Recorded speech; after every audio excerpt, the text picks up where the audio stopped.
Potato chips लाल, नीले, हरे और अलग अलग रंगों की पैकिंग में मिलने वाले ये मज़ेदार स्नैक्स हम सभी के फेवरेट है। पर क्या आप जानते हैं कि पोटैटो चिप्स को मार्केट में आए 150 साल से भी ज़्यादा का वक्त हो चुका है। मतलब पोटैटो चिप्स का आविष्कार प्लास्टिक बैग के भी आविष्कार से पहले हो चुका था।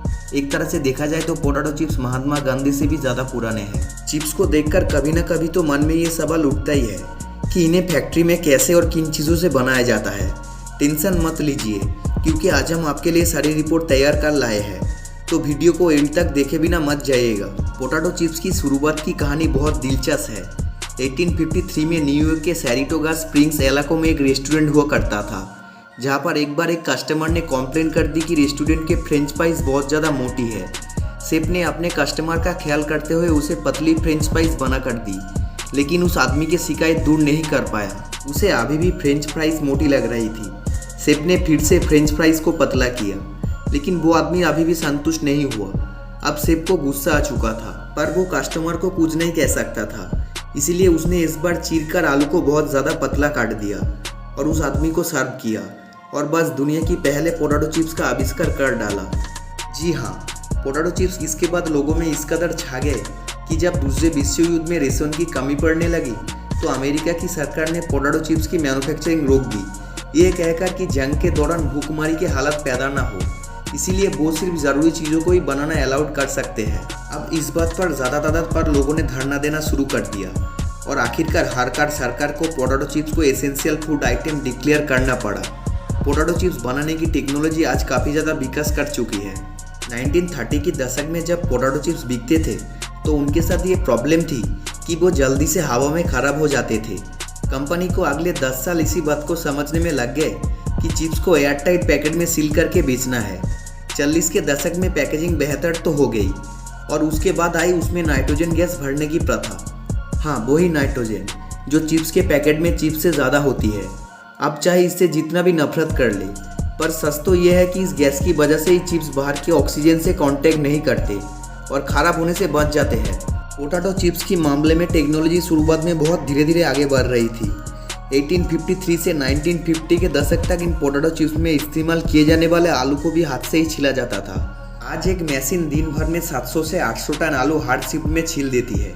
जी हाँ, अब चलते हैं इसे बनाने की प्रोसेस पर। लेस जैसी पोटैटो चिप्स कंपनी इस काम के लिए खास वो आलू इस्तेमाल करती है जिनमें स्टार्च हो, जिससे चिप्स में क्रंच रहे। ये आलू खेतों से बड़े बड़े ट्रक्स में फैक्ट्रीज में लाए जाते हैं। इन्हें ट्रक से अनलोड करने के बाद 3 कन्वेयर बेल्ट की मदद से आगे भेजा जाता है, जो इन्हें एक रोलर पर लाकर छोड़ देती है, जहां इस आलू की छटनी होती है।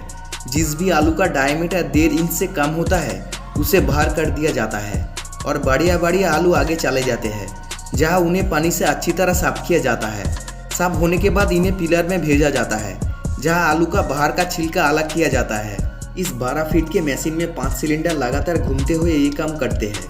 छिले हुए आलू एक कन्वेयर बेल्ट पर लगातार आगे भेजे जाते हैं, जहां कर्मचारी हरे और कच्चे आलू को बैच से अलग करते हैं। ये सुनिश्चित करने के बाद कि सभी आलू ठीक है, इन्हें आगे एक स्लाइसर में भेज दिया जाता है।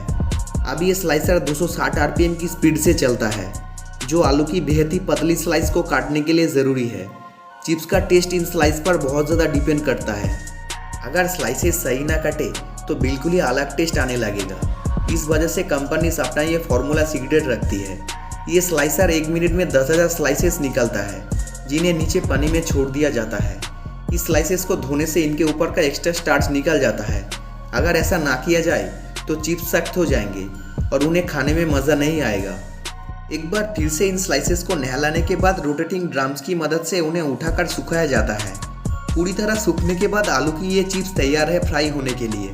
चिप्स को फ्राई करने के लिए वेजिटेबल ऑयल या कॉटन सीड ऑयल का इस्तेमाल किया जाता है। चिप्स को फ्रायर में भेजते वक्त तेल का तापमान 350 डिग्री तक होता है और ये 3 मिनट तक इन्हें ऐसे ही फ्रायर में छोड़ देते हैं। इसके बाद ये ऑटोमेटिकली बाहर आ जाते हैं। नहीं, अभी चिप्स पूरी तरह बनकर तैयार नहीं हुए हैं। अभी तो इनमें फ्लेवर ऐड करना बाकी है। बाहर आए हुए चिप्स को एक बैकेड एलिवेटर ले जाता है, जहाँ पर बड़े बड़े रोटेटिंग बैरल्स के अंदर चिप्स को भेजा जाता है। चिप्स बैरल्स के अंदर घूमते रहते हैं और ऊपर से उन पर पहले से तैयार किया जा चुका फ्लेवर डाल दिया जाता है। बैरल्स में लगातार घूमते रहने की वजह से सब जगह बराबर मात्रा में फ्लेवर डाल जाता है। इन बैरल्स के साथ ये सावधानी भी बरतनी पड़ती है कि बैरल्स की स्पीड कम ही रहे। अगर इन बैरल्स को तेज़ी से घुमा दिया जाए तो चिप्स टूट भी सकते हैं, और टूटे हुए चिप्स किसको पसंद होते हैं। अब इसके बाद आते हैं दो मेन प्रोसेस। पहला है पैकेजिंग और दूसरा है टेस्टिंग। पैकेजिंग बहुत ही सिंपल है। चिप्स को पैकेट में पहले एक पर्याप्त मात्रा में भरा जाता है, जिसके बाद इनमें नाइट्रोजन गैस ऐड कर दी जाती है और उन्हें एयर टाइट कर दिया जाता है। फिर इसी में से कुछ पैकेट्स को सैंपल के तौर पर उठा लिया जाता है। अब आपको लग रहा होगा कि चिप्स को टेस्ट करना कौन सी बड़ी बात है, लेकिन आपको बता दें कि लेस कंपनी अपनी टेस्टिंग को काफ़ी सीरियसली लेती है। इसीलिए चिप्स को दो अलग अलग तरह से टेस्ट किया जाता है। पहले एक टेस्टिंग प्रोफेशनल चिप्स को उनके टेस्ट के आधार पर जज करता है, और उसके बाद ये देखा जाता है कि क्या चिप्स को बाइट करने पर एक क्रंची साउंड आ रही है क्या। इस टेस्ट में यह ध्यान भी रखा जाता है कि ये चिप्स बिल्कुल सख्त ना हो और उन्हें तोड़ने में कम से कम एफर्ट लगाना पड़े। प्रोफेसर विलियम ईली एक केमिकल बायोमेडिकल इंजीनियर है, जिन्होंने अपनी ज़िंदगी चिप्स और उनकी क्रंच की टेक्नोलॉजी को समझने में लगा दी। अब अगर किसी चिप्स कंपनी को अपने चिप्स को अपने कॉम्पिटिटर के चिप्स से बेहतर करने की सलाह लेनी होती है तो वो इन्हीं की मदद लेते हैं। दोस्तों, चिप्स आपको लगभग दुनिया के हर देश में मिल जाएंगे, लेकिन इन्हें हर देश में चिप्स कहकर नहीं बुलाया जाता।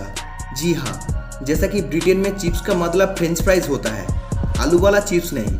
आलू वाले चिप्स को वो लोग क्रिस्प्स कहते हैं।